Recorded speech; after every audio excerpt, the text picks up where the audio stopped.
अस्सलामु अलैकुम वरहमतुल्लाहि वबरकातुहु। अल्हम्दुलिल्लाहि रब्बिल आलमीन वस्सलातु वस्सलामु अला रसूलिल्लाहि व आलिहि व सहबिहि अजमाइन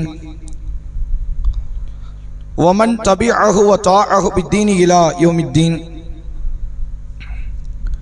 கண்ணியத்திற்கும் பெருமதிப்பிற்கும் உரிய எல்லாம் வல்ல அல்லாஹ்வின் நல்லடியார்களே,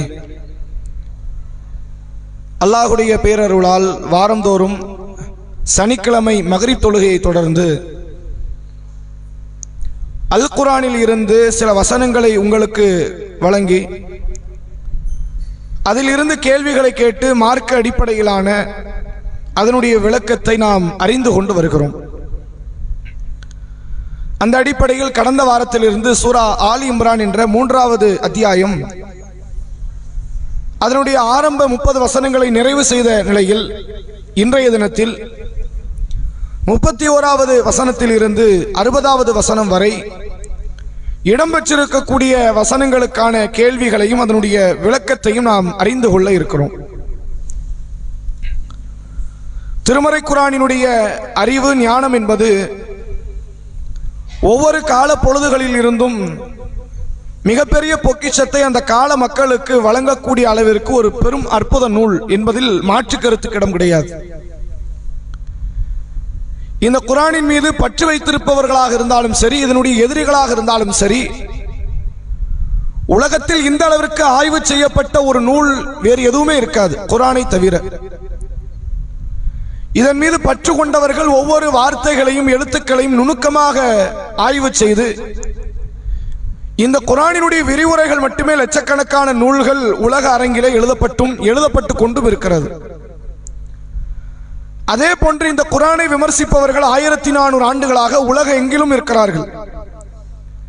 அதிகமாக சோதிக்கப்பட்ட வசனங்களுக்கு மத்தியிலே மாற்று கருத்துக்கள் கொடுக்கப்பட்டு குர்ஆனை அழித்து விடலாம் என்ற எண்ணத்தோடு எத்தனையோ பல காரியங்களை செய்து அந்த காரியங்களில் ஈடுபட்ட பல எதிரிகள் ஒன்று இஸ்லாத்தின் பக்கம் சரணாகதி அடைந்தார்கள் அல்லது தோல்வியை தழுவி மீண்டும் அவர்கள் இதை மிக பகிரங்கமாக எதிர்க்கிற இடத்திற்கு சென்றார்கள் என்கிற அளவிற்கு ஒரு அற்புதம் நிறைந்த நூல். அந்த நூலில் அல்லாஹ் ரப்புல் ஆலமீன் இடம்பெற செய்திருக்கக்கூடிய இம்ரான் என்று சொல்லப்படக்கூடிய ஒரு நல்லடியார், அவருடைய சரித்திரமும் அவருடைய குடும்ப நிகழ்வுகளை குறித்த சில செய்திகளை ஒரு அத்தியாயத்தில் இடம்பெற செய்ததின் காரணமாகத்தான் இந்த 3வது அத்தியாயத்திற்கு ஆலி இம்ரான், இம்ரானினுடைய குடும்பத்தார் என்கிற தலைப்பு இடம்பெற்றிருக்கிறது என்பதை முதலாவதாக உங்களுக்கு நாம் நினைவுபடுத்தியவனாக இந்த அத்தியாயத்தினுடைய கேள்விகளில் நாம் ஆரம்பம் செய்வோம். முதல் கேள்வியாக ஆண்களுக்கு, இவருக்கு இவர் உதாரணம் அப்படின்னு குர்ஆன்ல ஒரு அடியாரை பற்றி இன்னொரு அடியாரோடு ஒப்பிட்டு அல்லாஹ் பேசுறான். யாருக்கு யார் உதாரணம்? ஆதம் அலைஹிஸ்ஸலாம் அவர்களுக்கு ஈசா அலைஹிஸ்ஸலாம் உதாரணம் ஆவார். என்ன காரணம்?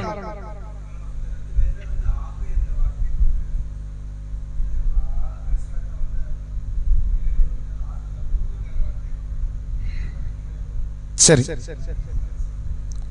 மற்றவர்கள்லாம் ஆதம் அலைஹிஸ்ஸலாம் அவர்களும் ஈசா அலைஹிஸ்ஸலாம் அவர்களும் குன் என்கிற சொல்லை கொண்டு படைக்கப்பட்டவர்கள். சரி,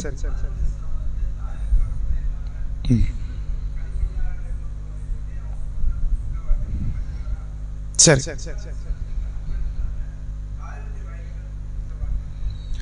எல்லாரும் ஆகு என்ற வார்த்தையின் மூலம் படைக்கப்பட்டாலும் ஈசா அலைஹிஸ்ஸலாம் அவர்களும் ஆதம் அலைஹிஸ்ஸலாம் அவர்களும் வேறுபட்டவர்கள். அப்ப ஹவ்வா அலைஹிஸ்ஸலாம் அது ஏன் இடம்பெறல?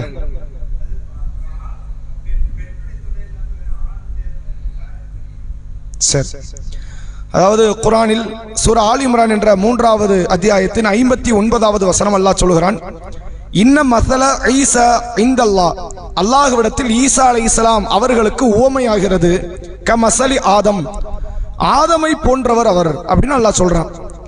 ஈசா அலைஹிஸ்ஸலாமுக்கு ஒப்பீடு செய்யும் போது அல்லாஹ் யாரை குறிப்பிடுகிறான் என்றால் ஆதம் அலைஹிஸ்ஸலாமை சொல்லிவிட்டு ஹலக்கஹு மின் துராப், அந்த ஆதமை அல்லாஹ் களிமண்ணால் படைத்தான். சும்ம கால லகு, பிறகு அவரிடத்திலே அல்லாஹ் சொன்னான் குன் ஃபயகுன், ஆகு என்றான், அவர் ஆகிவிட்டார் அப்படின்னு அல்லாஹ் சொல்றான். ஆதம் அலைஹிஸ்ஸலாமுடைய படைப்பை பற்றி நமக்கு தெரியும். தாய் தந்தை இல்லாமல் அல்லாஹ்வுடைய அற்புதமான முறையில் படைக்கப்பட்ட ஒரு அடியார், மனித குலத்தினுடைய ஆதி தந்தை, முதல் நபி. அந்த ஆதம் அலைஹிஸ்ஸலாமை அல்லாஹ் ஒருவரோடு உலகத்தில் ஒருவரை ஒப்பிட்டு சொல்கிறான் என்றால் ஈசா அலைஹிஸ்ஸலாம். என்ன காரணம் என்றால் ஈசா அலைஹிஸ்ஸலாமுக்கு தகப்பனார் கிடையாது. அதனால தான் குர்ஆன்ல அல்லாஹ்வே எப்படி குறிப்பிடுகிறான் என்றால் சூரா அஹ்ஸாபை நீங்கள் பார்க்கலாம். ஒருவரை நீங்கள் அழைப்பதாக இருந்தால் யாரோடு அழைக்கணும்? தந்தையோடு அழைங்கங்கணும். அஹ்ஸாப் சூரால என்ன சொல்றான்? ஒருவரை அழைத்தால் இப்ப ரசூலுல்லாவை எப்படி அழைக்கணும்? அப்துல்லாவுடைய மகனான முஹம்மது, பிறகு அவர் அல்லாஹ்வுடைய தூதர். அதுல மாற்றம் கிடையாது. ரெண்டு பதவி மாறாது. ரசூலுல்லாவுடைய வாப்பாவுடைய பேர் மாற போறது இல்ல, ரசூலுல்லாவுடைய நுபுவத் என்ற பேர் மாற போறது இல்ல. ரசூலுல்லாஹ் பல இடத்துல சொல்லி இருக்கிறாங்க, நான் அப்துல் முத்தலிபினுடைய மகன் அப்படின்னாங்க. ஆனா இப்னு அப்துல் முத்தலிப், அப்துல் முத்தலிப்ங்கிறவர் வாப்பாவோட வாப்பா, பாட்டனார். ரசூலுல்லாஹ் ஏன் பாட்டனாரை குறிப்பிடுறாங்கன்னா ஒரே ஜீன்ல இருந்து வந்தவங்க தான். அப்ப இதுல எந்த மாற்றமும் கிடையாது. லா கதீப், நான் நபி என்பதுல எந்த விதமான பொய்யும் கிடையாது என்று அல்லாஹ்வுடைய தூதர் அவர்களும் சொன்னார்கள். அப்ப நான் நபிங்கிறதுல மாற்றம் இல்லை. எங்க வாப்பா அப்துல்லா, அவர் வாப்பா வந்து அப்துல் முத்தலிப் என்பதில் மாற்றம் இல்லை என்று அல்லாஹ்வுடைய தூதர் அவர்கள் சொன்னார்கள். ஒரு நபரை நாம் ஏதாவது பேரோடு இணைக்க வேண்டும் என்றால் தகப்பன் பேரோடு இணைச்சு சொல்லணும். அதான் குர்ஆன் சொல்றான். குர்ஆனில் அல்லாஹ் சொல்கிறான், தகப்பன் பேர் தெரியாத போது கொள்கையில் அவர்கள் உங்களுக்கு சகோதரர்கள். வாப்பா பேர் தெரியல இவருக்கு, ஒண்ணு அவருக்கு தெரியல அல்லது அவரை அழைக்கிற நமக்கு தெரியல. என்ன சொல்லலாம்? சம்பந்தப்பட்ட பேரை மட்டும் சொல்லி கூப்பிடுங்க. யார் இவரு? இந்த அம்மா ஃபாத்திமா, இவங்க யார்? இவர் அப்துல்லா. அவ்வளவுதான். வாப்பா பேர் தெரியலன்னா அவங்க பேரை மட்டும் சொல்லி கூப்பிடுங்கிறத அல்லாஹ் குர்ஆன்ல சொல்றான். கொள்கையில் அவர்கள் உங்களுக்கு சகோதரர்கள். ஆனா அல்லாஹ் குர்ஆன்ல ஒரே ஒரு வழிமுறை மட்டும் இதுக்கெல்லாம் அப்படி நேர் மாற்றமாக செய்திருக்கிறான் என்றால் ஈசா அலைஹிஸ்ஸலாம். குர்ஆன்ல எல்லா இடத்துலயும் பார்க்கலாம், ஈசா இப்னு மரியம், மரியமினுடைய மகன் ஈசான்னு உம்மா பேரை கூப்பிடுறோம். யாருக்குமே இந்த வழிமுறை கடைபிடிக்கப்படல. ரசூலுல்லாஹ்க்கு ஆமினாவின் மகன் முகமதுனா வருது கிடையாது. இப்ராஹிம் நபிக்கு அல்லாஹ் அப்படி சொல்றானா? நூஹ் நபிக்கு அப்படி சொல்றானா? இஸ்மாயில் நபிக்கு அப்படி சொல்றானா? இஸ்மாயில் நபிக்கு சொல்லியிருக்கலாம்ல. தியாகத்துல ஹாஜர் அலைஹிஸ்ஸலாம் பெரும் தியாகி. ஹாஜருடைய மகன் இஸ்மாயில் அல்லாஹ் சொல்லல. இப்ப யாருக்குமே பயன்படுத்தப்படாத ஒரு வார்த்தை யாருக்கு அல்லாஹ் சொல்றான்? இந்த ஈசா அலைஹிஸ்ஸலாம் அவர்களுக்கு சொல்கிறான். ஏனென்றால் ஒரு குழந்தை உண்டாக வேண்டும் என்றால் 1/2% எப்படி ஒரு பெண்ணுக்கு துணை இருக்கிறதோ அது போன்று மீதி 1/2% ஒரு ஆணுடைய துணை இல்லாமல் குழந்தை உண்டாகாது. அல்லாஹ் அப்படிதான் செட்டிங்ஸ் அமைச்சிருக்கிறான். இந்த செட்டிங்ஸுக்கு மாற்றமா ஒரு புள்ள பிறக்காது. அப்படி ஒரு காலமும் நடக்காது. அதுக்கு மாற்றமா நடந்தது எங்க மட்டும்தான்? ஈசா அலைஹிஸ்ஸலாமுடைய வாழ்க்கையில். அப்ப அப்படி மாற்றமாக நடந்த ஈசா அலைஹிஸ்ஸலாமை அல்லாஹ் முதலில் படைத்த ஆதமோடு ஒப்பிடுகிறான். ஹவ்வா அலைஹிஸ்ஸலாம் இதுக்கு மாற்றம் தானே. ஹவ்வா அலைஹிஸ்ஸலாம் படைக்கப்பட்டாங்க ஆதம் அலைஹிஸ்ஸலாமுடைய விலாயிலும் இருந்து படைக்கப்பட்டவர்கள். அவங்களுக்கு என்ன கிடையாது? வாப்பாவும் கிடையாது, அம்மாவும் கிடையாது. ஆதம் நபிக்கு எப்படி வாப்பா அம்மா இல்லையோ ஹவ்வா அலைஹிஸ்ஸலாமுக்கு வாப்பா அம்மா கிடையாது. வாப்பான்னு கூட ஆதம் நபியை சொல்லிட முடியாது. வாப்பான பிள்ளைய கட்டக்கூடாதுல்ல, திருமணம் முடிக்க கூடாதுல்ல. வாப்பா கிடையாது. ஆதம் நபி யாரு கிடையாது? மற்ற எல்லாருக்கும் ஆதம் நபி வாப்பா. ஹவ்வா அலைஹிஸ்ஸலாமுக்கு வாப்பா கிடையாது, கணவர். அல்லாஹ் ஜோடியா தான் அமைச்சான். அப்ப ஆதம் நபி எப்படி குன் என்ற வார்த்தையால் படைக்கப்பட்டாரோ, ஆகு என்ற வார்த்தையால் படைக்கப்பட்டாரோ, ஹவ்வா அலைஹிஸ்ஸலாம் ஏறத்தாழ அப்படித்தான் படைக்கப்பட்டார். ஆனால் ஈசா நபி அல்லாஹ் யாரோடு ஒப்பிடுகிறான் என்றால் ஆதம் நபியோடு ஒப்பிட்டு, ஆதம் ஆரம்பத்தில் படைக்கப்பட்ட முதல் மனிதர். இவர் எப்படி எந்த விதமான துணைகள் இல்லாமல், ஆண் பெண் என்ற தந்தை தாய் இல்லாமல் படைக்கப்பட்டாரோ அப்படி ஒரு குன் என்கிற வார்த்தையால் படைக்கப்பட்டார். தாயில தான் படைக்கப்பட்டார், மாற்றம் இல்ல. தந்தை வேணும்ல ஒரு குழந்தைக்கு, அப்படி இல்லாமல் இவர் படைக்கப்பட்டார். எனவே இவருக்கு உதாரணமாகிறது ஆதம் என்று அல்லாஹ் திருமறை குர்ஆனில் ஆதம் அலைஹிஸ்ஸலாமோடு ஒப்பிட்டு சொல்கிறான். இது இதுக்கான விளக்கமாக நம்ம பார்க்க முடியுது. கூடுதலா என்ன அப்படின்னா, ஒரு கிறிஸ்தவ மதத்தினுடைய கோட்பாட்டை அல்லாஹ் வேரோட பிடுங்கி எரிகிற வசனம் இதுதான். கிறிஸ்தவ மக்கள் நீங்க பார்க்கலாம், இயேசுநாதரை அதாவது ஈசா அலைஹிஸ்ஸலாமை கடவுளுடைய மகன் அப்படிம்பாங்க. இப்போ வரைக்கும் சொல்லிக்கிட்டு இருக்கிறாங்க. ஈசா நபி காலத்திலிருந்தே சொல்றாங்க. இந்த கருத்து பரப்பப்படுது. அப்ப அந்த கருத்துக்கு அல்லாஹ் நெட்டி அடி அடிக்கிற விதத்தில் இந்த வசனத்தில் அல்லாஹ் பேசுகிறான். என்ன சொல்கிறான்? இன்ன மஸல ஈசா இந்தல்லாஹ், படைத்தவனிடத்தில் ஈசா அலைஹிஸ்ஸலாம் என்பவர் கமஸலி ஆதம், ஆதமை போன்றவர் தான். ஆதம் யாரு? அல்லாஹ்வுக்கு பிள்ளையா? உலகத்துல எந்த கிறிஸ்தவனும் சொல்ல மாட்டான் ஆதம் அல்லாஹ்வுடைய பிள்ளை இல்ல பிள்ளை என்று. அப்ப யார் அவர்? அவர் அல்லாஹ்வுடைய அடியார், மனிதர்களின் தந்தை, ஆதி மனிதர் அப்படின்னு பேசுவல்ல. இவர் எப்படி அல்லாஹ்வுடைய அடியாரோ ஈசா அல்லாஹ்வின் அடியார். அவர் மாதிரிதான் இவர். இவருக்கு மட்டும் என்ன ஸ்பெஷல் நீ பார்த்துட்டேங்கிறான்ல. அவர் இவர் ஒண்ணு தானப்பா. இல்ல தந்தை இல்லாமல் பிறந்தார் அதனால் கடவுள், தாயே இல்லாமல் பிறந்திருக்காரு ஒருத்தர், அப்ப அவரும் கடவுள் தான் சொல்லணும். அவரை நீ சொல்லுவியா? சொல்ல மாட்ட. அப்ப இவரை மட்டும் ஏன் சொல்ற? அவர் மாதிரி தானே இவரு. அவரும் ஒரு அடியார், இவரும் ஒரு அடியார். அவர் அல்லாஹ்வுக்கு எப்படி சேவகம் செய்தாரோ படைத்தவனுக்கு, இவரும் படைத்தவனுக்கு சேவகம் செய்கிறார். அவரை போன்றவர் தான். நீ இவரை கடவுள்னு நீ அவரை கடவுள் சொல்லணுமா இல்லையா? இல்ல நான் அவரை மட்டும் சொல்ல மாட்டேன், இவரை தான் சொல்லுவோம் அப்படின்னா என்ன அர்த்தம் இது? அப்படிங்கிறதுக்கு சேர்த்து அல்லாஹ் அந்த கிறிஸ்துவ மதத்தினுடைய மிக அடிப்படை கோட்பாட்டை தகர்த்தெறிகிற வார்த்தையை அல்லாஹ் இந்த வசனத்தில் சொல்கிறான். ஆதமை போன்றுதான் ஈசா. ஆதம் அல்லாவின் அடியாரா இல்லையா? எல்லா கிறிஸ்தவரும் சொல்லுவாங்க ஆமா அடியார் தான் பாங்க. இவரும் அடியார் தான், புள்ள கிடையாது. இவருக்கு இறைவனின் மறு உருவம் கிடையாது, மறு அவதாரம் கிடையாது, இறைவனுடைய மறுபிரவேசம் என்பது கிடையாது என்று சொல்லி அல்லாஹ் ரப்புல் ஆலமீன் இந்த வசனத்தின் வாயிலாக நமக்கு விளக்கம் தரக்கூடியதை மால் புரிந்து கொள்ள முடிகிறது.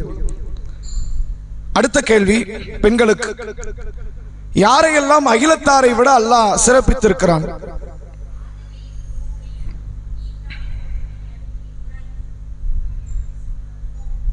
ஆதம் அலைஹிஸ்ஸலாம் அவர்களையும் சொல்லுங்க, நூஹ் அலைஹிஸ்ஸலாமையும், சரி 4 நபர்கள், 4 அதாவது 2 தனி நபரையும் 2 குடும்பத்தாரையும் பற்றி அல்லாஹ் குர்ஆனிலே சொல்கிறான். இந்த கேள்வி முடியல. என்ன சிறப்பு உங்களுக்கு வந்துச்சு?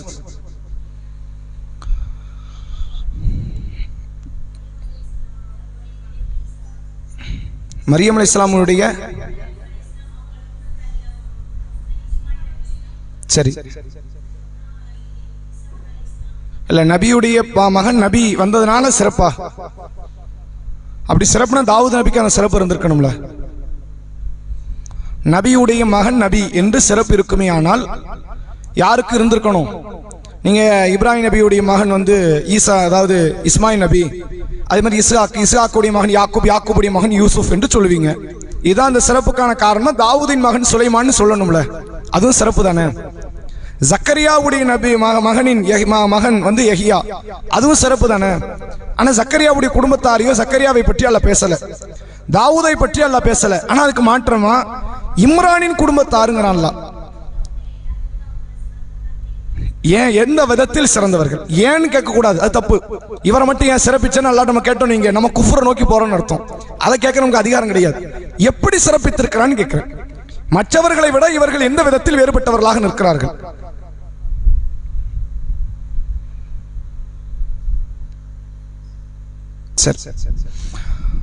அதாவது அல்லாஹ் குர்ஆனில் ஆல் இம்ரான் என்ற 3வது அத்தியாயம் 33வது வசனம் சொல்கிறான். இன்னல்லாஹ இஸ்தஃபா ஆதம், அல்லாஹ் ஆதமை தேர்வு செய்தான். வ நூஹன், நூஹை தேர்வு செய்தான். வ ஆல இப்ராஹிம், இப்ராஹிமுடைய குடும்பத்தாரையும். வ ஆல இம்ரான், இம்ரானுடைய குடும்பத்தாரையும். அலல் ஆலமீன், அகிலத்தாரின் மற்றவர்களை விட அல்லாஹ் தேர்வு செய்திருக்கிறான் என்று அல்லாஹ் பேசுறான். இதுல என்ன விதத்துல தேர்வு செஞ்சான்னு எங்கே அல்லாஹ் சொல்லல. ஆனா ஒரு அடிப்படையை புரிந்து கொள்ளலாம். இந்த 4 நபர்கள் இருக்காங்கல்ல, 4 நபர்கள் அவர்களை சார்ந்த குடும்பத்தவர்கள். யாரெல்லாம்? ஆதம், நூஹ், இப்ராஹிம், இம்ரான். இந்த 4 நபர்களை நீங்கள் எடுத்துக்கொண்டால் சமுதாயத்தில் இதுவரை நடந்த இஸ்லாமிய சாம்ராஜ்யம் நடந்து வந்த எல்லா காலகட்டத்தையும் நீங்கள் எடுத்துக்கொள்ளும் பொழுது மிகப்பெரிய இஸ்லாத்துக்கு எதிரான விரோதிகள் உருவான இடமும் அதுதான். பெரும் சான்றுகள் அமைக்கப்பட்ட இடமும் இந்த 4 இடம் தான். ஒன்று ஆதம் நபி. ஆதம் நபி யாரை விட சிறப்பிக்கப்பட்டாங்க அப்படின்னு பாத்தீங்கன்னா இப்லீஸை விட, ஷைத்தானை விட, ஜின்களை விட ஒரு தனி சிறப்பை தூக்கி எல்லாம் உயர்த்தி வச்சுட்டான். கட்டுப்படக்கூடிய இடத்தில் ஆதம் நபி இருந்தார் என்பதை எல்லாம் காட்டுகிறான். நூஹ் நபி ஏன் சிறப்பிக்கப்பட்டார் என்றால் முழு உலகத்திற்கு அல்லாஹ் பெரும் வெள்ளத்தை கொடுக்கிறான். அப்படி வெள்ளத்தை கொடுக்கும் போது அதிலிருந்து காக்கப்பட்ட ஒரு சொற்பமான கூட்டத்தில் ஒருவர் தான் நூஹ் நபி. 980 ஆண்டு கால பிரச்சாரத்தை செய்து முழு உலகம் அழிவை நோக்கி சந்திக்கிறது. எல்லா உயிரினத்தினுடைய ஒரு ஜோடி எடுத்து தன்னுடைய கப்பலில் ஏற்றுகிறார். இவரையும் இவரோடு நம்பிக்கை கொண்டு ஒரு சொற்ப கூட்டத்தையும் காப்பாற்றி அந்த கப்பலை இன்று வரை ஜூதி மலையிலே அல்லாஹ் சான்றாக ஆக்குகிறான். அதனால் உலகத்திற்கு ஒரு தலை சிறந்த சான்றை அவர் வாழ்க்கையிலிருந்து அல்லாஹ் வெளிப்படுத்தியதனால் நூஹ் ஒரு தலை சிறந்த ஒரு அத்தாட்சி. அது மட்டும் இல்லை, நூஹ் அலைஹிஸ்ஸலாம் மனித குலத்துக்கு அனுப்பப்பட்ட முதல் தூதர். நூஹ் அலைஹிஸ்ஸலாம் யாரு? மனித குலத்திற்கு அனுப்பப்பட்ட முதல் தூதர். இல்ல, ஆதம் தான் தூதர். ஆதம் தான் தூதர், மாற்றமில்லை. ஆதம் அலைஹிஸ்ஸலாம் யாருக்கு தூதராக அனுப்பப்பட்டார் என்றால் தன் குடும்பத்தாருக்கு. தாம் பெத்தெடுக்கிற பிள்ளைங்க, அவங்க பிள்ளைங்க, பேர பிள்ளைங்க, கொள்ளு பேரங்க, இவங்களுக்கு தானே தூதர். இன்னொரு புது குடும்பம் அங்க வரப்போறது இல்லையே, வேற குடும்பமே கிடையாது. ஆனால் முழு உலகத்திற்கு முதலாவதாக தூதராக அனுப்பப்பட்டவர் என்பவர் நூஹ் அலைஹிஸ்ஸலாம். அதனால் நூஹ் நபிக்கு ஒரு தனி கிரேட் இருக்கு. மற்ற எல்லா தூதர்களை விட இது ஒரு தனி கிரேட் அல்லாஹ் உயர்த்தணும். 3வது இப்ராஹிம் நபியினுடைய குடும்பத்தவர்கள். காரணம், மக்கா என்கிற நகரை கட்டமைத்தது இப்ராஹிம் நபியுடைய குடும்பத்தார் தான். அகிலத்தில் முதலாவதாக உருவாக்கப்பட்ட பள்ளிவாசலும் அந்த பள்ளிவாசல் பெற்றிருக்கிற மக்கமா நகரம் என்கிற பூமியையும் சிறப்பிப்பதிலும், அந்த பூமியினுடைய வரலாற்று சரித்திரங்களை முழு உலகத்திற்கு கொண்டு போய் சேர்ப்பதிலும், ஹஜ் என்கிற அமலை முழு உலகத்திற்கு காட்டித் தருவதிலும் மிகப்பெரிய முத்தாய்ப்பாக விளங்கியது இப்ராஹிம் நபி, அவருடைய மனைவி ஹாஜர் அலைஹிஸ்ஸலாம், அவர்களுடைய மகன் இஸ்மாயில் என்ற இப்ராஹிம் நபியினுடைய குடும்பத்தவர்கள். நான்காவதாக, இஸ்லாத்தினுடைய கோட்பாடுகளை உடைத்து நொறுக்கி ஒரு புதிய நிலைப்பாடு உருவாகும் போது அதை கருவறுப்பதற்காக வேண்டி உண்டாக்கப்பட்ட ஒரு அற்புதமான முறையில் உலகத்தில் ஒரு அத்தாட்சியாக வந்த இறை தூதர் ஈசா அலைஹிஸ்ஸலாம், அவருடைய தாயார் மரியம் அலைஹிஸ்ஸலாம், அவர்களுடைய குடும்பத்தாருக்கு அல்லாஹ் செய்த இந்த அற்புத நிகழ்வு என்பதனால் அல்லாஹ் இவர்களை அகிலத்தாரை விட சிறப்பித்திருக்கிறான். இந்த சிறப்பு நீங்க பாருங்க, ஆதம் நபி முதலில் படைக்கப்பட்டவர் என்பதே ஒரு தனி சிறப்பு தான். இப்லிஸை விட உயர்ந்த இடத்தில் இருந்தார் என்பது அவருக்குரிய சிறப்பு. நூஹ் நபி 950 ஆண்டு காலம் வாழ்ந்தார் என்பது ஒரு சிறப்பு. அத்தனை ஆண்டு கால பிரச்சாரத்தை செய்து அவருடைய வாழ்க்கை முழு மனித குலத்திற்கு ஒரு அத்தாட்சி என்பது ஒரு சிறப்பு. இப்ராஹிம் நபி, அவருடைய மனைவி ஹாஜர், அவர்களுடைய பிள்ளைகள் இஸ்மாயில் என்கிற இந்த பிள்ளை, இவர்களுடைய வழிபாடுகள், வாழ்க்கை காரியங்கள் எல்லாம் மனித குலத்திற்கு பாடமாக்கப்பட்டது என்பது அவர்களுக்கான சிறப்பு. மரியம் அலைஹிஸ்ஸலாம் அவர்கள் அற்புதமான முறையில் பெற்றெடுத்த பிள்ளை ஈசா அலைஹிஸ்ஸலாம் என்ற இம்ரானினுடைய குடும்பத்தவர்கள் செய்த வழிபாடு என்பது ஒரு சிறப்பு. அதனால் அகிலத்தாரின் மற்றவர்களை விட ஒரு உயர்வை, சிறப்பை இந்த 4 நபர்களுக்கு அல்லாஹ் வழங்கியிருக்கிறான் என்பதை இந்த வசனத்தின் வாயிலாக நம்மால் புரிந்து கொள்ள முடிகிறது. அடுத்த கேள்வி ஆண்களுக்கு. அல்லாஹ்வின் நேசத்தை பெற, அல்லாஹ்விடத்திலிருந்து பாவ மன்னிப்பை பெற நாம் என்ன செய்ய வேண்டும்? அல்லாஹ்வின் நேசத்தை பெற அல்லாஹ்விடத்திலிருந்து அல்லாஹ் ஒரு செய்தியில சொல்றான், இதை செஞ்சா ஏன் நேசம் கிடைக்கும், நான் உங்க எல்லா பாவத்தையும் மன்னிச்சிடுறேங்கிறான். அது என்ன காரியம்? தௌபாக்கு பொதுவா பாவ மன்னிப்பு கிடைக்கும், ஆனா இந்த வசனங்கள் அதை சொல்லல. யார நம்புறது? நீங்க சொல்ற எல்லா கருத்துமே உள்ள இருக்கும். அதாவது குர்ஆனை ஓதுங்கன்னு கூட சொல்லலாம். குர்ஆனை ஓதுனா அல்லாஹ்வின் நேசம் கிடைக்கதானே செய்யும், பாவ மன்னிப்பு கிடைக்கதானே செய்யும், எல்லாத்தையும் சொல்லலாம். திக்ர் பண்ணுங்க, துஆ செய்யுங்க. இதுல வர்ற பர்டிகுலரான ஒரு அமல் அல்லாஹ் குறிப்பிடுறான். இந்த காரியத்தை செய்தால் அல்லாஹ்வின் நேசம் கிடைக்கும், இந்த காரியத்தை செய்தால் அல்லாஹ் உங்கள் பாவங்கள் எல்லாவற்றையும் மன்னித்து விடுவான். என்ன காரியம்? அந்த 30 வசனத்துல முதல் வசனம் தான். பெண்கள்ல அல்லாஹ்வை நேசிக்கணும்னு வருதா?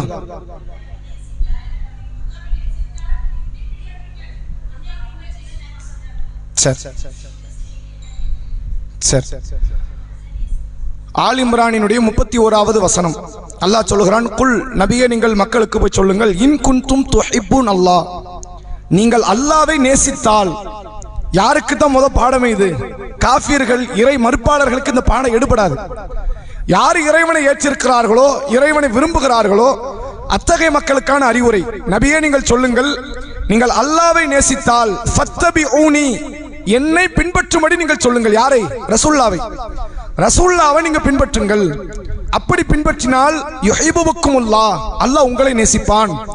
வயக்ஃபிர் லக்கும் துனூபக்கும், உங்கள் பாவங்களை அல்லாஹ் மன்னிப்பான். வல்லாஹு கஃபூருர் ரஹீம், அல்லாஹ் மன்னிப்பவன், நிகரில்லா பேரன்புடையவன். இதில் அல்லாஹ்வை நேசிங்கிறது அல்லாஹ் சொல்லி தரல. அது வேற வேற இடங்கள்ல அல்லாஹ்வை நேசிக்கிறது ஒரு அமல், மிக மேன்மையான ஒரு அமல் என்பது இறை நேசம் தான், அது மாற்றம் இல்லை. இங்க அல்லாஹ் சொல்றது தூதருக்கு கீழ்ப்படியுங்கள் என்பது. அல்லாஹ்வுடைய ரசூல் ஒன்றை சொல்வார்களே ஆனால் அது உங்களுக்கு பெரும் பாதிப்பை தருவதாக இருந்தாலும் கட்டுப்படணும்.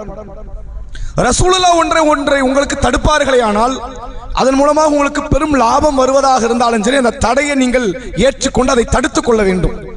இறை தூதர் ஒரு கோடு போட்டு அந்த கோட்ல நிக்கணும். இறை தூதர் சாவுன்னா செத்தரணும்.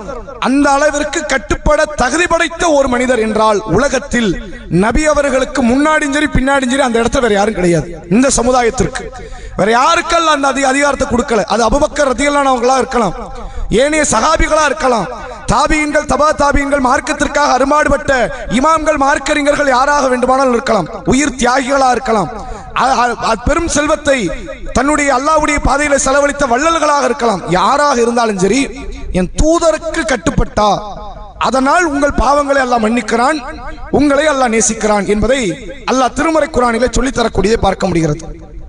ரசூலுல்லாஹ் பத்ர் காலத்தில் இருக்கிறாங்க. இந்த பத்ர் களத்துக்கு முந்தைய சில நாட்கள்ல பத்ரை நோக்கி ஒரு போர்க்களம் இருக்கு அப்படிங்கும் போது முஹாஜிர்கள் சில கருத்துக்களை சொல்றாங்க. அல்லாஹ்வுடைய தூதரை நீங்க சொல்லுங்க, போய் சண்டையிடுவோம், யுத்தம் செய்வோம், என்ன ஆனாலும் பரவாயில்ல அப்படிங்கிறாங்க. ரசூலுல்லாஹ்வுடைய முகம் அப்படி கவலை தோய்ந்த முகமா இருக்கு, அப்படி அமைதியா இருக்கிறாங்க. அபூபக்கர் ரலியல்லாஹு சொல்றாங்க ரசூலுல்லாஹ் அமைதியா இருக்கிறாங்க. உமர் ரலியல்லாஹு சொல்றாங்க அல்லாஹ்வின் தூதரே வாங்க போவோம், சண்டை போடுவோம், என்ன ஆனாலும் பரவாயில்ல, உயிரே போனாலும் பரவாயில்ல, யுத்தத்தை சந்திப்போம் அப்படிங்கிறாங்க. ரசூலுல்லாஹ் அப்பவும் வருத்தமா இருக்கிறாங்க. கொஞ்ச நேரம் கழிச்சு அன்சாரிகள்ல தலைவர்களாக இருக்கக்கூடியவர்கள் பேசுகிறார்கள், அல்லாஹ்வுடைய தூதரே நீங்க அன்சாரிகளாகி எங்களுடைய கருத்தை கேட்கறீங்க, நான் நினைக்கிறேன் நீங்கள் கட்டளையிட்டால் எங்கள் குதிரைகளை நாங்கள் கடலுக்குள்ள இறக்குவோம். நாங்க நீங்கள் கட்டளையிட்டால் என்ன செய்வோம், அங்க மௌத்து தானே வரும், எங்களுக்கு அதை பத்தி எந்த கேரும் கிடையாது, அங்க போன சாவு வரும், எங்களுக்கு பிரச்சனையே கிடையாது. நீங்கள் கட்டளையிட்டால் நாங்க எங்க வருவோம், கடலுக்குள்ள குதிரை இறக்க சொன்னால் நாங்கள் இறக்குவோம் என்று சொன்ன உடனே ரசூலுல்லாஹ்வுடைய முகம் மலர்ச்சி அடைந்தது என்பதை பார்க்க முடியுது. ஏன் ரசூலுல்லாஹ் அங்க கவலையா இருந்தாங்க அப்படின்னா, முஹாஜிர்கள் யுத்தம் செய்யணுங்கிறது அவங்களுக்கு கடமை. ஏன் கடமை, உங்களை தான் அடிக்க வரான். மக்கா காஃபிர்களுக்கு அன்சாரிக்கு சம்பந்தமே கிடையாது, அவன் அன்சாரிகளை தொடவும் மாட்டான், அவனுக்கு தேவையும் கிடையாது. ஏமா நீ வேற ஊருக்காரன் பா, நீ இஸ்லாத்துல இரு, வேற எந்த மதத்துல எனக்கு என்ன வந்துச்சு, என் ஊர்ல இருந்து ஒரு கூட்டம் வந்துச்சா இல்லையா, அவங்கள யாரையும் உயிரோடு விட மாட்டேன்னு வரான். அவனுக்கு இலக்கே முஹாஜிர்கள் நபி மட்டும்தான், அன்சாரிகள் அவன் தொடவே மாட்டான். நீங்களா போகாத வரைக்கும் அவங்கள தொட மாட்டான். இப்ப விட்டுருங்கப்பா அப்படின்னா உங்களை விடத்தான் போறான். நீங்கள் வந்து இந்த போர்க்களத்துக்கு சம்பந்தம் கிடையாது. அப்ப முஹாஜிர்கள் நாங்க சண்டைக்கு வாரன்னு சொல்றது பெரிய விஷயமா, அன்சாரிகள் சொல்லணும். எந்த விதமான நபர்களோடும் யுத்தம் செய்யாமல் யஸ்ரிப் நகரம் அமைதி தேசமாக பார்க்கப்பட்ட இந்த கால சூழ்நிலையில இப்ப நீங்க மக்கா காஃபிர்ல எதிர்த்து சண்டை போட்ட நிலைமை என்ன ஆகும், முழு அரபுகளும் உங்களை எதிர்க்கிற இடத்துக்கு வருவாங்க.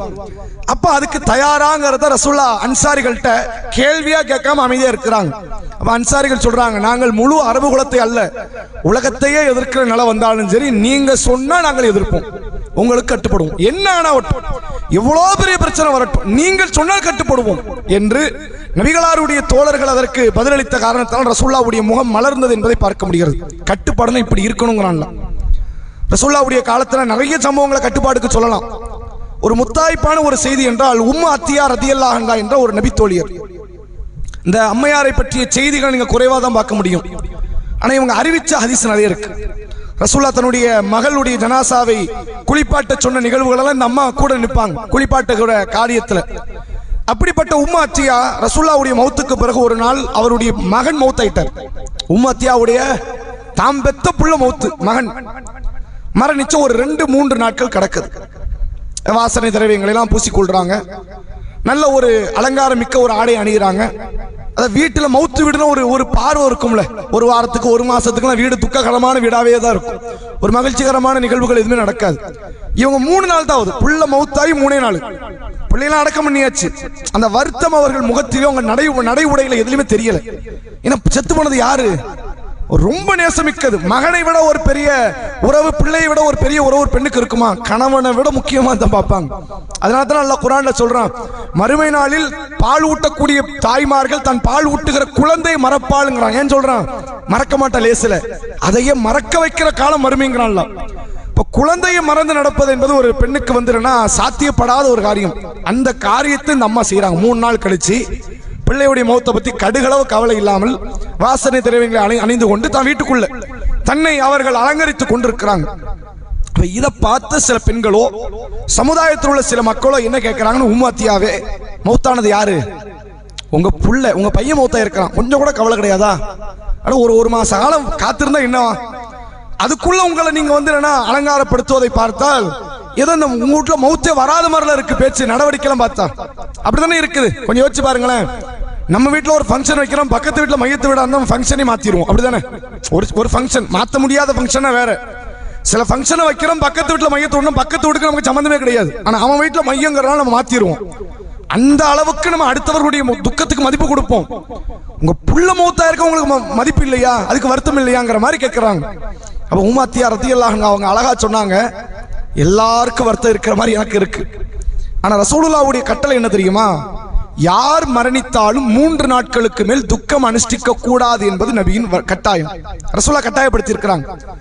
ஒரு பெண்ணுடைய கணவர் மௌத்தானாலே தவிர, கணவருக்கு மட்டும்தான் தனி சட்டம், 4 மாதம் 10 நாட்கள் என்ற இதா காலம் துக்கம் அனுஷ்டிப்பதற்கென்று மார்க்கம் சொல்லி தந்த காலகட்டம், கால அவகாசம்.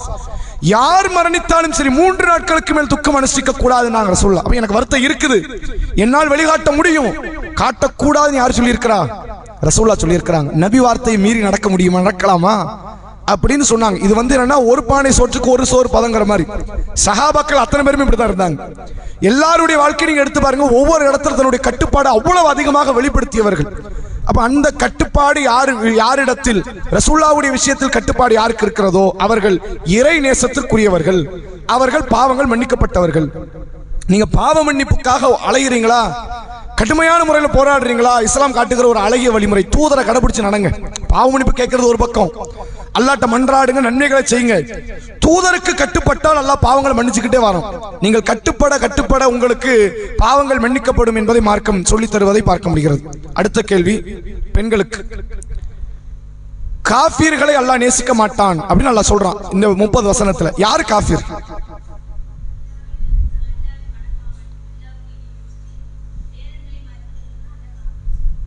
இதுவெல்லாம் பொதுவான தத்துவம், காஃபிருக்கான தத்துவம். இறை வேத வசனத்தை மறுக்கிறது, இறைவனுடைய தன்மையை மறுக்கிறது. இங்க அல்லாஹ் சொல்றான் காஃபிரை மறுக்க மாட்டேன்னு ஒரு பண்பை சொல்லி சொல்றான்.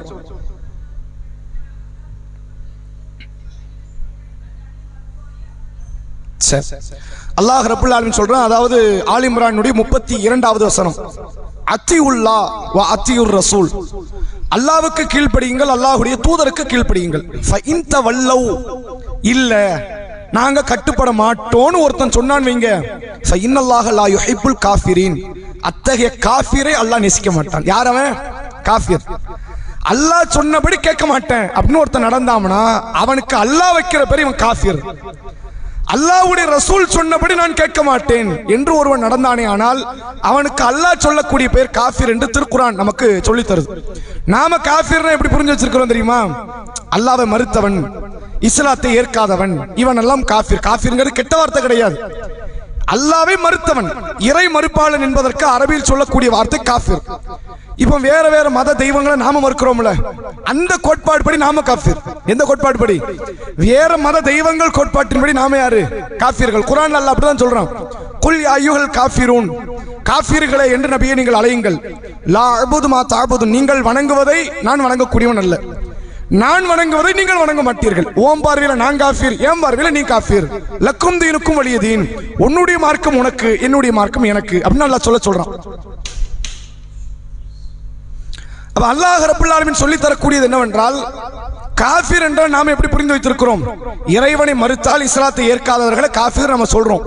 ஆனா அல்லாஹ் சொல்றேன் இல்ல, இன்னொருத்தனும் காஃபிர் இருக்கிறாங்க. யாரவன்? அல்லாஹ்வின் வார்த்தை நான் கேட்க மாட்டேன், பேர் இஸ்லாமிய பேர், வாழ்வது இஸ்லாமிய மார்க்கம் என்று தன்னை அடையாளப்படுத்திக் கொள்வான். அல்லாஹ்வுக்கு கட்டுப்பட மாட்டேன். இல்ல இல்ல, அதுலலாம் அல்லாஹ் விஷயத்துக்கு அவன் இஷ்டப்படிலாம் நடக்க முடியாது. அல்லது ரசூலா கட்டுப்படுப்பா? இல்ல ரசூலா அவங்க ஏதாவது சொல்லிட்டு போவாங்க, அதெல்லாம் கட்டுப்பட்டு நடக்க முடியுமா? அப்படின்னு நடக்கக்கூடிய, அப்படின்னு சொல்லக்கூடியவனுக்கு இஸ்லாம் சொல்லக்கூடிய பேர் அவன் காஃபிர். சில பேர் என்ன சொல்லுவாங்கன்னா, தன்னுடைய பலகீனத்தை வெளிப்படுத்தி கட்டுப்பட மாட்டாங்க, அவங்களெல்லாம் மார்க்கம் காஃபின்னு சொல்லல. ஒருத்த மது வருந்துறான், தப்புதான் பாய், இந்த இன்ஷால்லா விட்டுறேன், அவன் விட மாட்டான், அவனுக்கு நல்லா தெரியும், இந்த இப்ப விட்டுறான் அப்ப விட்டுறேன். தன் பலகீனத்தை வெளிப்படுத்துறான், தப்புன்னு அவனுக்கு தெரியும், பலகீனத்தை வெளிப்படுத்துகிறான், இவன் காஃபிர் கிடையாது. வட்டி வாங்க கூடாதுன்னு தெரியும், பலகீனத்தை வெளிப்படுத்துகிறான், இல்ல இந்த கொஞ்ச நாள் விட்டுறேன், இந்த இப்ப விட்டுறேன், இவன் காஃபிர் கிடையாது. யார் காஃபிர்? அல்லாஹ்வுடைய வார்த்தையை மறுக்கணும்னே ஒருத்தன் செய்வான், அல்லாஹ்வுடைய ரசூலின் வார்த்தையை மறுக்க வேண்டும் என்ற ஒருவன் செய்வான். அவனைத்தான் அல்லாஹ் ரப்பல் ஆலமீன் சொல்றான், ஃபஇன் தவல்லவ், நீங்கள் புறக்கணித்தால், ஃபஇன்னல்லாஹ லா யுஹிப்புல் காஃபிரீன், அத்தகைய இறை மறுப்பாளர்களை அல்லாஹ் ஒருபோதும் நேசிக்க மாட்டான் என்று திருக்குர்ஆன் நமக்கு சொல்லக்கூடிய செய்தியை நம்மால் பார்க்க முடிகிறது. அடுத்த கேள்வி ஆண்களுக்கு.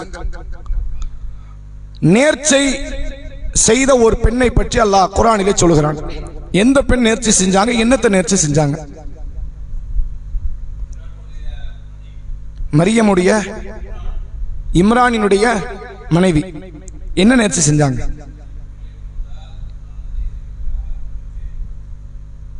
சரி, அப்படி நேர்ச்சை செய்யலாமா? புரியல. இருக்கலாம். சரி, வேற அதனுடைய தொடர்ச்சி செய்தி என்ன?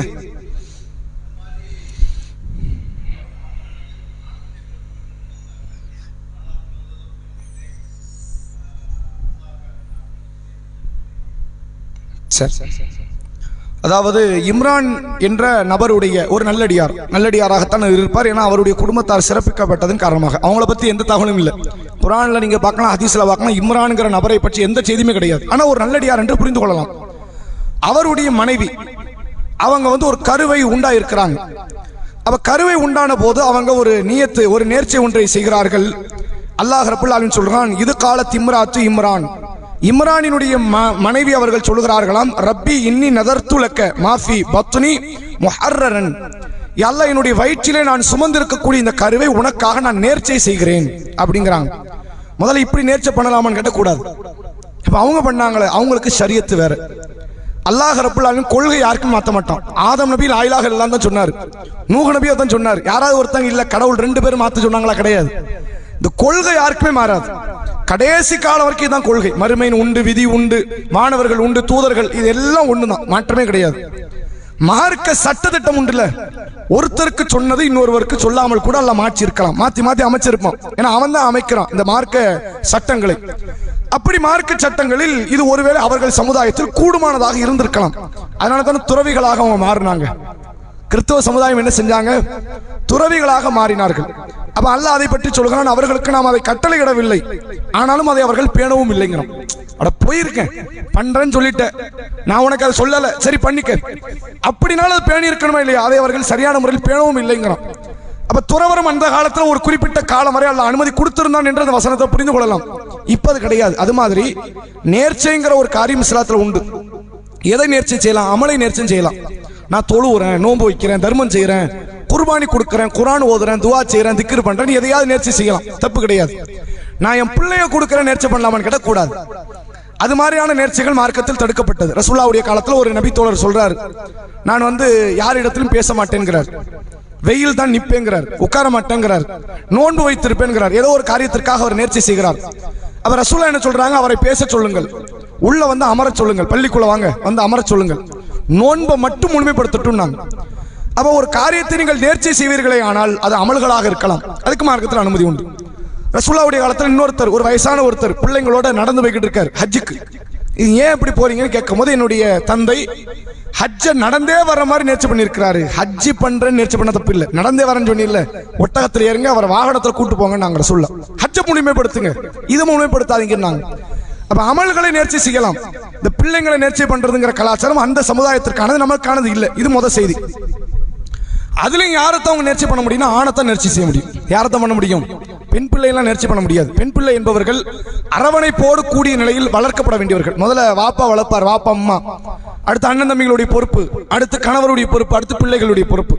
ஒரு பெண் இப்படித்தான் போகணும். இதை தாண்டி அவள் வெளி உலகத்திற்கு போறா அப்படின்னா அவளுக்கு பாதுகாப்பு கிடையாது. பொறுப்புதாரிகள் அற்ற பெண்கள் கண்டிப்பாக பாதுகாப்பு கேள்விக்குறியாக்கப்படும். எல்லா இடத்திலும் தான், எல்லா காலத்திலும் தான். அப்ப பெண்களை நேர்ச்சி செய்யக்கூடாது, பெண் பிள்ளைகளை. இந்த அம்மா என்ன பண்றாங்க? இம்ரான் அலைஹிஸ்ஸலாம் அவர்களுடைய மனைவி சொல்கிறார்கள், அல்லாஹ் என் வயிற்றில் இருக்கக்கூடிய குழந்தை நான் உனக்கு நேர்ச்சி செய்கிறேன் அப்படின்னு நேர்ச்சி பண்றாங்க. அப்படி நேர்ச்சை பண்ணிட்டு ஃபத்தகப்பல் மின்னி, யா அல்லாஹ் என்னிடத்திலிருந்து நீ ஏற்றுக்கொள், இன்னக அன்த ஸமீஉல் அலீம், நீ கேட்கக்கூடியவன், நீ அறிந்தவன் என்று சொல்றாங்க. ஆனா வந்தது என்ன? ஃபதம்மா வதஅத்ஹா, அவர்கள் ஒரு பெண் குழந்தை ஈன்றெடுத்து விட்டார். ஈன்றெடுத்துட்டு சொல்றாங்க, காலத் ரப்பி இன்னி வதஅத்துஹா உன்ஸா, யா அல்லாஹ் நான் ஒரு பெண் குழந்தை ஈன்றெடுத்து விட்டேனே. அப்ப அவங்களுடைய சட்டத்திட்டமே வேறங்கிறனால அவர்கள் அதை நேர்ச்சி செய்த காரணத்தினால் அதை ஒப்படைக்க வேண்டிய கட்டாயத்தில் இருக்கிறாங்க. பிள்ளையை கொடுத்துறணும். நேர்ச்சனை தானே, நான் தர்மம் செய்யறேன் நேர்ச்சை பண்றேன்னா அந்த காசு நமக்கு சொந்தம் கிடையாது. அந்த காரியம் நடந்துருச்சுன்னா அந்த காசை கொடுத்துறணும், அது நமக்கு சொந்தம் இல்லை. இப்ப பிள்ளை என்ன செய்யணும்? கொடுத்துறணும். அவங்களுக்கு கொடுக்கறதுல மன திருப்தி தான். அல்லாஹ் கணத்துல கொடுக்கணும் முடிவு எடுத்தாங்க. அப்புறம் என்ன பொம்பளை பிள்ளை மாற்றமா? இப்ப யாருக்கிட்டே ஒப்படைக்கணும். ஆம்பளை பிள்ளை எப்படி வளர்ந்துருவான், பொம்பளை பிள்ளை அப்படி இருக்காது. அப்ப பொறுப்பு ஒப்படைக்கப்பட வேண்டிய ஒரு கட்டாயத்தில் இருக்கிறார்கள் என்ற வரலாற்று செய்தியை அல்லாஹ் ரப்பல் ஆலமீன் இந்த வசனத்தில் சொல்லி தருகிறான். அடுத்த கேள்வி, பெண்களுக்கு யார் பொறுப்பேற்றுக் கொண்டது? அது பற்றி வரக்கூடிய செய்திகள் என்ன? எப்படி அல்லாஹ் சக்கரியாங்கிறத தேர்வு செய்யறான்?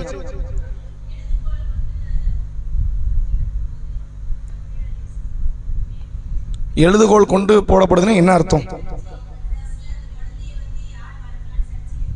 சரி,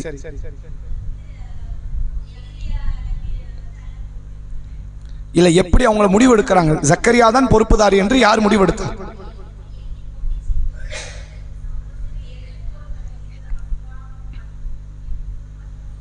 சரி, சரி, அதாவது ஜக்கரியா என்று அந்த காலகட்டத்தில் வாழ்ந்த ஒரு இறை தூதர். மரியம் அலைஹிஸ்ஸலாமுடைய பீரியட் இருக்குல்ல, மரியம் அலைஹிஸ்ஸலாம் பிறக்கிற நேரத்தில் ஒரு இறை தூதர் அந்த காலகட்டத்தில் வாழ்ந்து கொண்டிருந்தார். யாருன்னு? ஜக்கரியா அலைஹிஸ்ஸலாம். அப்ப இந்த ஜக்கரியா அலைஹிஸ்ஸலாம் தான் அல்லாஹ் பொறுப்புதார் என்று நியமனம் செய்யறான். அல்லாஹ் தான் முடிவு எடுக்கணும், ஜக்கரியாவை அல்லாஹ் நியமனம் செய்யறான். ஆனால் இந்த மரியமை பொறுப்பெடுத்துக்க நிறைய பேர் வராங்க, போட்டி, யார் மரியமை பொறுப்பெடுத்துக்கொள்ள என்று. ஏன்னா இம்ரான் என்பவர் ஒருவேளை அந்த சமுதாயத்தில் முக்கியஸ்தரா இருக்கலாம். முக்கியஸ்தர் தன்னுடைய பிள்ளையை கொண்டு வராங்க அப்படின்னா அதை பொறுப்பேற்றுக் கொள்வதற்கு பல பேர் முன்னுக்கு வரலாம். அப்படி ஒருவேளை வந்திருக்கலாம். அப்ப அல்லாஹ் என்ன செய்யறான் அப்படின்னா ஜக்கரியா அலைஹிஸ்ஸலாமை தேர்வு செய்கிறான். காரணம், அவர்கள் தங்களுடைய எழுதுகோளால் எழுதியதை எழுதுகோள்ள பேரை எழுதி போடுறாங்க போல. அது ஏதோ ஒரு வழிமுறை இருந்திருக்கும், அதை பற்றி எல்லாம் டீட்டெயிலா சொல்லல. இது சம்பந்தமா சிலர் விளக்கம் தருகிறார்கள். மார்க்க அறிஞர்கள் கொடுக்கும்போது என்ன சொல்றாங்க அப்படின்னா, எழுதுகொள்ள அவங்க தங்களுடைய பெயர்களை எழுதி போட்டிருக்கலாம், ஒவ்வொருத்தங்களுடைய எழுதுகொள்ள. இது வந்து ஒரு உதாரணத்துக்கு முகமதுன்னு ஒருத்தர் இருப்பார், அகமதுன்னு ஒருத்தர் இருப்பார், ஈசான்னு ஒருத்தர் இருப்பார், ஏதோ ஒரு பேர் அவங்க எழுதுகொள்ள போட்டு கடைசியாக ஒருத்தருடைய பேர் எப்படி சீட்டு குலுக்கி போட்டு எடுக்கிறாங்களோ அது மாதிரி எடுக்கிறாங்க. கடைசியில் யாருடைய பேர் தான் வருது? ஜக்கரியா அலைஹிஸ்ஸலாமுடைய பேர் வருகிறது. அந்த இறை தூதருடைய பொறுப்பில் மரியம் அலைஹிஸ்ஸலாம் கொண்டு வந்து ஒப்படைக்கப்படுவதாக திருக்குர்ஆன் நமக்கு சொல்லித் தருகிறது. அடுத்த கேள்வி, ஜக்கரியா அலைஹிஸ்ஸலாம் அவங்க பிள்ளை வேண்டி துவா செஞ்சாங்க. அவங்க ஆரம்பத்திலிருந்து செய்ய தான் செஞ்சாங்க. ஆனால் அவர்களுக்கு தூண்டுகோலாக அமைந்த இன்னொரு முக்கியமான காரியம் இது. பிள்ளை வேண்டி துவா செய்யணும் அப்படிங்கிறதுக்கு தூண்டுகோலாக அமைந்த ஒரு காரியம். பொதுவா எல்லா தம்பதியர்களும் கேட்பாங்க, இதுல யாரும் கேட்காமல இருக்க மாட்டாங்க. ஒரு நேரம் கழிஞ்சதுக்கு அப்புறம் அந்த துவாவை சில மக்கள் கைவிடுவார்கள். போதும் அப்படிங்கிற இடம், மீண்டும் அவர்கள் அந்த துவாவை மிக அதிகமாக எடுக்கிற ஒரு இடமும் வரும். அப்படி ஜக்கரியா அலைஹிஸ்ஸலாம் மிக அதிகமாக கேட்ட ஒரு தூண்டுகோலாக அமைந்த சம்பவம் என்ன?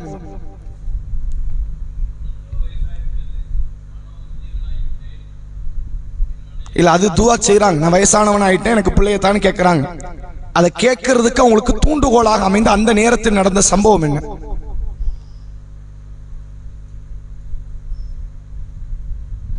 பெண்கள்ல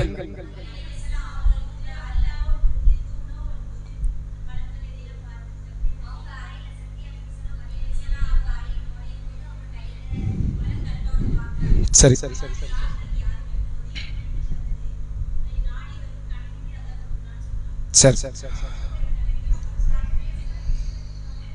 சரி. அதாவது மரியம் அலைஹிஸ்ஸலாமை பொறுப்பேற்றுக் கொண்டார்கள் ஜக்கரியா அலைஹிஸ்ஸலாம். இப்போ மரியம் அலைஹிஸ்ஸலாமுக்கு உணவுக்கு எல்லாத்துக்கும் யார் தான் பொறுப்புதாரி? யாருக்கு ஆடியனா இருக்கிறாரோ அவர் தான் பொறுப்புதாரி எல்லா விஷயத்திலையுமே. அந்த பெண் வந்து ஒரு பருவ வயதை அடைகிற வரைக்கும் ஒருத்தர் வளர்க்கணும். அவங்களுக்கு சுய அறிவு வந்து விட்டது என்ற அந்த பருவ வயதை அடைகிற நேரத்தில் பிறகு அவங்க தன்னுடைய வாழ்க்கையை தானாக அமைத்துக் கொள்ளலாம். அதுல தப்பு கிடையாது, அவங்க நேர்ச்சி செய்யப்பட்ட நபர் இல்லையா? அப்ப அது வரைக்கும் பொறுப்புங்கிறான் ஜக்கரியா நபிட்ட அல்லாஹ் ஒப்படைக்கிறான். பிறகு ஜக்கரியா நபிட்டு அவங்க போகவும் செஞ்சுட்டாங்க. ஒரு காலம் கழிந்த பிறகு இந்த சிறு பிராயத்தில் இருக்கும் பொழுது உணவு கொடுக்க வேண்டிய பொறுப்பு யாருடையது என்றால் ஜக்கரியா அலைஹிஸ்ஸலாம் உடையது. அல்லாஹ் அதை பற்றி சொல்லுகிறான், குல்லமா தகல அலைஹா ஜக்கரியா அல் மிஹ்ராப்.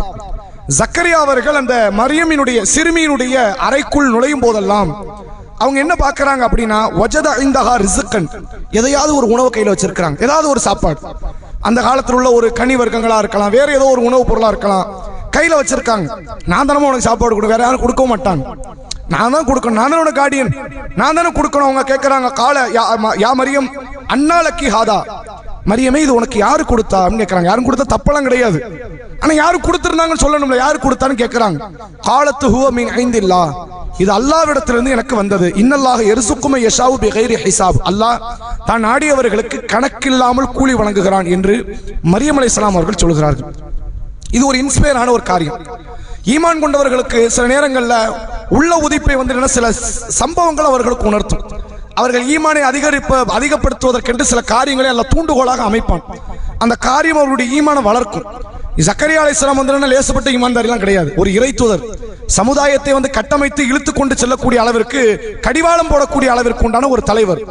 அப்படி இருந்தாலும் அவர் வாழ்க்கையில் ஒரு உதாரணத்தை அல்லாஹ் சமுதாயத்துல காட்டுறான், ஒரு அற்புதத்தை காட்டுறான். மரியம் என்ற ஒரு சிறுமி கையில உணவு. மரியம் அலைஹிஸ்ஸலாம் கேட்கிறாங்க, அன்னிலக்கி ஹாதா, அன்னாலக்கி ஹாதா, இது உனக்கு எப்படி கிடைத்தது என்று கேட்கிறாங்க.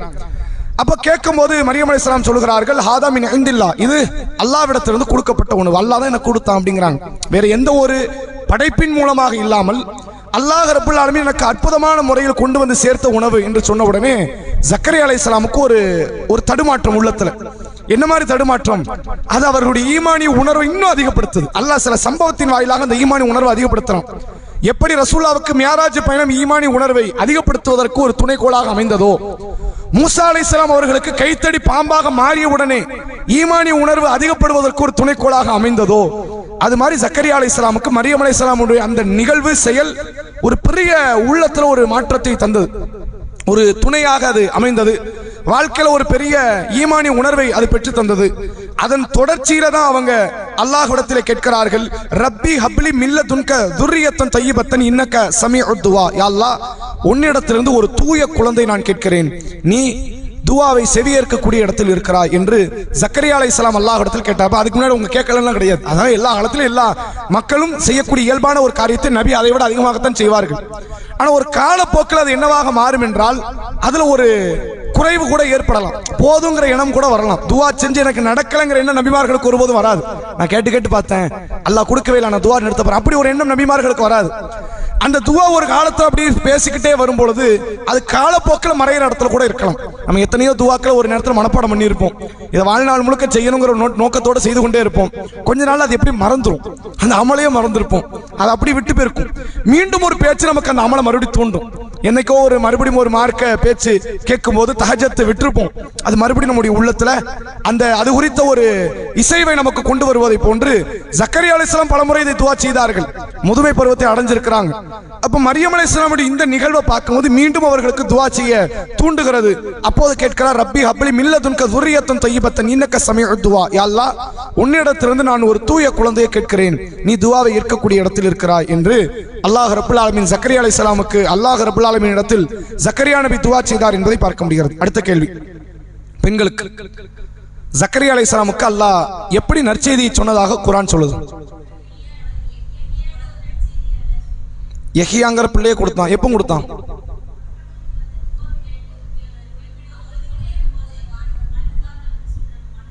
சரி, அதனுடைய தொடர்ச்சியில் நடந்த செய்திகள் இல்ல, அது நம்ம அடுத்தடுத்த கேள்விகளை கூட கேட்போம். யஹ்யா நபி யாருங்கிற டீட்டெயில் நம்ம பின்னாடி பேசுவோம். எப்படி அல்லாஹ் கொடுத்தாங்கிறது மட்டும் தான் கேள்வி. சரி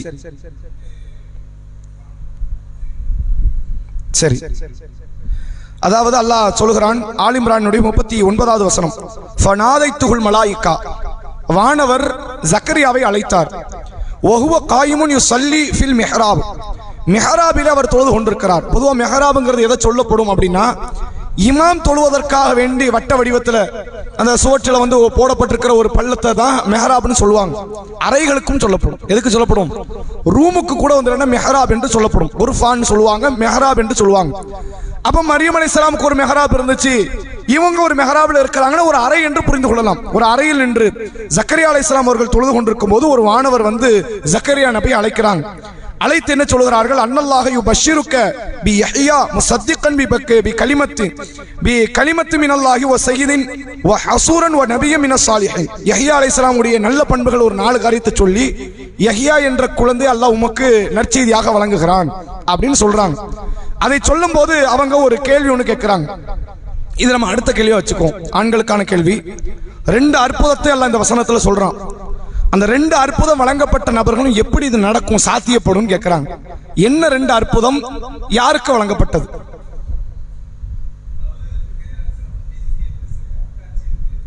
இல்ல அத்தாச்சி பின்னாடி நம்ம அதுக்கு அடுத்த கேள்வி. இந்த கேள்வி, அல்லாஹ் வந்து 2 அற்புதத்தை 2 நபர்களுக்கு கொடுக்கறான். கொடுக்கும் போது அக்செப்ட் பண்றாங்க, அது மாற்றம் இல்லை. ஆனா அவங்களுக்கு ஒரு கேள்வி ஒண்ணு வருது. என்ன கேள்வி வந்துச்சு 2 நபர்களுக்கு? யார் அந்த 2 நபர்கள்? அவங்களுக்கு என்ன கேள்வி வந்துச்சு அற்புதத்தை வழங்கும் போது?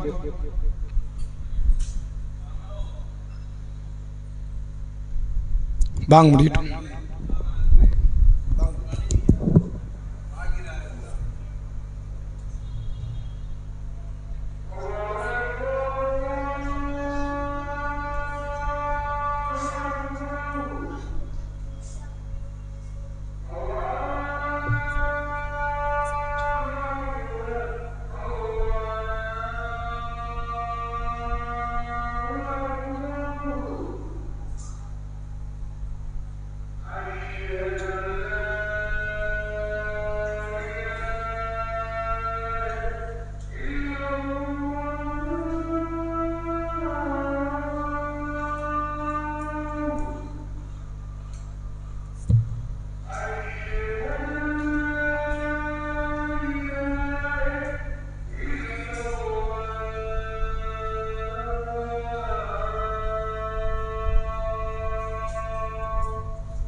இது வந்து இறுதி கேள்வி தொழுகையினுடைய காரணமாக. அடுத்த வாரத்துக்கான வசனத்தை நம்ம சொல்லிடுறோம். 41வது வசனத்திலிருந்து, ஆல்ரெடி நீங்க 60 வரைக்கும் படிச்சிட்டீங்க, 41லிருந்து 80 வரை 60 வரைக்கும் படிச்சிருக்கீங்க. நீங்க கூடுதல் 20 தான் படிக்கணும். படிச்சதுல 20ஐயும் படிக்காத புதுசுல 20ஐயும் படிக்க போறீங்க. 41லிருந்து 81 வரை 80 வரை படிச்சுட்டு வாங்க. இப்ப அந்த கேள்விக்கான பதில் சொல்லிடுங்க. சரி சரி, இது ஒரு கேள்விக்கான பதில். ஜக்கரியா அலைஹிஸ்ஸலாமுக்கு அல்லாஹ் சொல்றான், உங்களுக்கு நான் யஹ்யாவை தரப்போறேன்னு சொல்லும் பொழுது, நானே வயது முதுமையில் இருக்கிறேன், என்னுடைய மனைவி பிள்ளை பெற்றெடுக்கக்கூடிய அந்த பாக்கியத்தை இழந்துட்டாங்க. அண்ணா யக்கூனுலி ஹாதா, இது எப்படி எனக்கு நடக்கும் அண்ணா? அதாவது அவங்க கேட்கிறாங்க, ரப்பி அண்ணா யக்கூனுலி குலாம், எல்லாம் எனக்கு எப்படி பிள்ளை பிறக்கும் அப்படின்னு அவங்க கேட்கிறாங்க. இது மாதிரி இன்னொரு அற்புதம் இன்னொருவருக்கு நடக்குது. அப்ப அவங்க பதில் கொடுக்குறாங்க. யாரு? மரியம் அலைஹிஸ்ஸலாம். இங்க கேள்வி சொல்லுங்க. அவங்க என்ன கேள்வி கேட்டாங்க?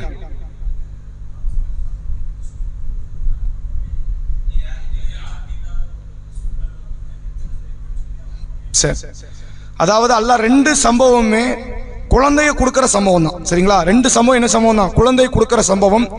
ஒன்று ஜக்கரியா அலைஹிஸ்ஸலாமுக்கு, இன்னொரு ஜக்கரியா அலைஹிஸ்ஸலாம் யாரை பொறுப்பேற்று கொண்டாரோ அந்த மரியம் அலைஹிஸ்ஸலாமுக்கு. மரியமுக்கு இப்ப கிடைக்கல, இவங்க இப்பதான் சிறுமியா இருக்கிறாங்க. இதுக்கு பிறகு அவங்க பருவ வயதை அடையணும். அதற்கு பிறகு ஜக்கரியா விட்டு அவங்க தனிமையை அடைகிறாங்க. ஏன்னா ஜக்கரியாவும் மரியமும் வந்து வாப்பா பிள்ளை இல்லையே, பொறுப்புதாரில் தான் வாப்பா மாதிரி, வாப்பா பிள்ளை இல்லை.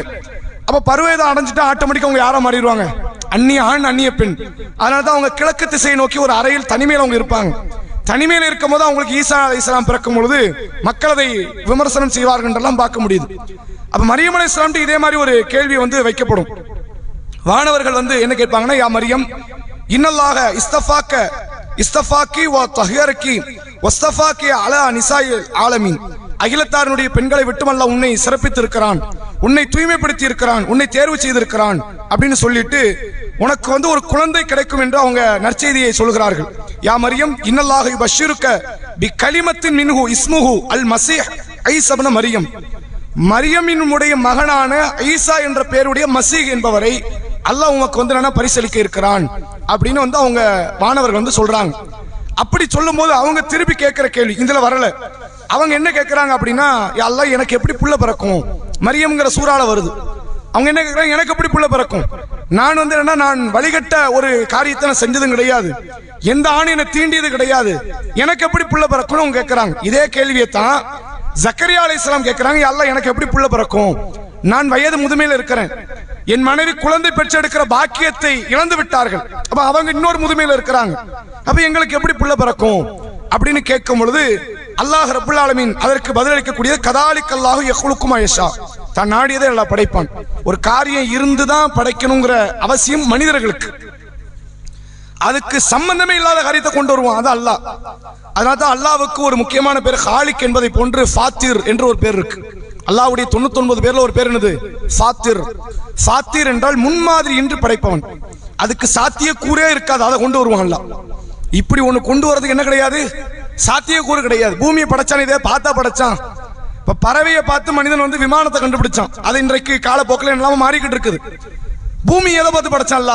பூமினா உருண்டையா இருக்கணும் அப்படின்னு எதையாவது பார்த்தா படைச்சான். ஆப்பிள் உருண்டையா இருக்குது, ஆரஞ்சு உருண்டையா இருக்குது, பலாப்பழம் இப்படி இருக்கும், அண்ணாச்சி பழம் இப்படி இருக்கும், வாழைப்பழம் இப்படி இருக்கும், நல்லா எதையாவது பார்த்தா முடிவு எடுத்தான். அவன் மனசுல என்னெல்லாம் தோணுச்சு அதை படைப்பாக்கணும். அந்த படைப்புல எந்த குறையும் பார்க்க முடியாது. அதனால தான் அல்லாஹ் ஃபாத்திர், முன்மாதிரி இன்றி படைப்பவன். அப்ப அப்படிப்பட்டவன் அல்லாஹ் சொல்றான், ஒரு ஆம்பளையும் பொம்பளையும் சேர்ந்தாதான் புள்ள பறக்குங்கிறது உலகம். நான் தான் அந்த செட்டிங்ஸை உருவாக்குனது. இளமையில் பிறந்தாதான் குழந்தை பிறக்குங்கிறது உலகம். அந்த செட்டிங்ஸை நான் தான் உருவாக்குனேன். இப்ப அந்த செட்டிங்ஸை உடைச்சு உங்களுக்கு பிள்ளைய தர போறது நான் தான். அதை உருவாக்குனது நான் தான்.